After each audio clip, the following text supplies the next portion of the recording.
7h05, la question santé d'Europe 1. Thomas Soto. La DMLA se soigne mieux lorsqu'on la traite rapidement. DMLA, n'attendez pas. Docteur Lemoine, ce slogan-là, on l'entend beaucoup ces derniers temps, aussi bien à la radio qu'à la télévision.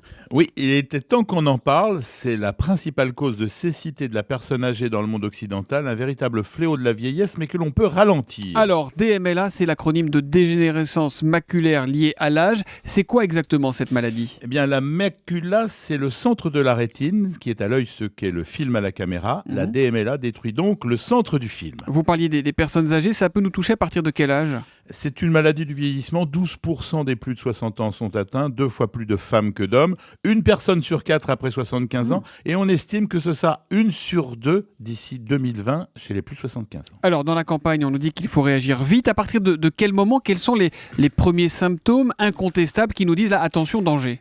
Alors avant ça, il y a d'abord une sensation de mauvais éclairage, rien de très inquiétant, d'autant qu'un seul des deux yeux est atteint au début. Pourtant, c'est à ce stade qu'il faudrait déjà aller consulter l'ophtalmo. On voit un peu plus sombre, hein, c'est ça ? Oui, car 2 ans après ce premier symptôme, lorsqu'on regarde la porte de la maison, on voit le chambranle ondulé. Pareil pour le quadrillage d'un cahier, les lignes d'un journal ou le paysage en voiture.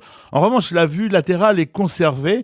Tout ce que voit le centre de nos yeux devient flou. Ainsi, en regardant un visage, on ne distingue absolument pas les traits, alors que tout ce qui l'entoure est particulièrement net. D'accord, on voit pas au milieu, mais on voit bien sur les côtés. Voilà. Est-ce que ça se soigne, la DMLA ? Qu'est-ce qu'on sait, ou est-ce qu'on sait au moins ralentir sa progression ? Oui, alors d'abord, l'ophtalmo a 2 techniques qui peuvent freiner l'évolution. Le laser et encore plus efficace, la photothérapie. Mais 1 fois sur 2, ça ne marche pas. Alors, on a recours à des médicaments. Alors précisément, j'ai entendu dire qu'il y avait une polémique sur ces médicaments, sur ces traitements. C'est une polémique médicale ? Il est contesté, ce médicament ?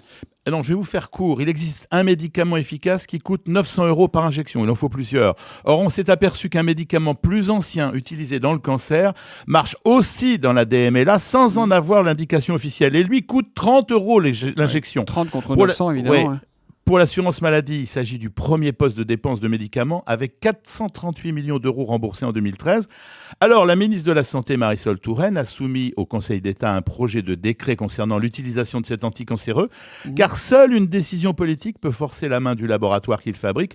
Celui-ci, curieusement, n'a pas demandé l'autorisation de le commercialiser dans cette indication pour des raisons qui ne sont pas très claires. On parle en particulier de l'existence d'intérêts financiers entre les 2 laboratoires. Et vous en pensez quoi, docteur ? D'un point de vue strictement économique, 30 € contre 900 €, vous l'avez dit, il n'y a pas photo pour une efficacité similaire. D'accord. Alors, si on ne fait rien et qu'on est atteint de DMLA, est-ce qu'on peut aller jusqu'à la cécité ? Est-ce qu'on peut devenir aveugle ?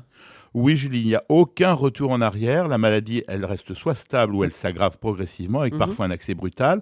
Sans traitement, l'atteinte des 2 yeux se produit dans un peu moins d'un cas sur 2 en 5 ans. Le risque de cécité atteint un peu plus de 10% des malades dans le même laps de temps. Ces campagnes de dépistage dont parlait Papy Cabrol à 6h30 sont donc fondamentales, Thomas. La question santé d'Europe 1, c'est tous les matins à 7h moins 5. À demain, Jean-François.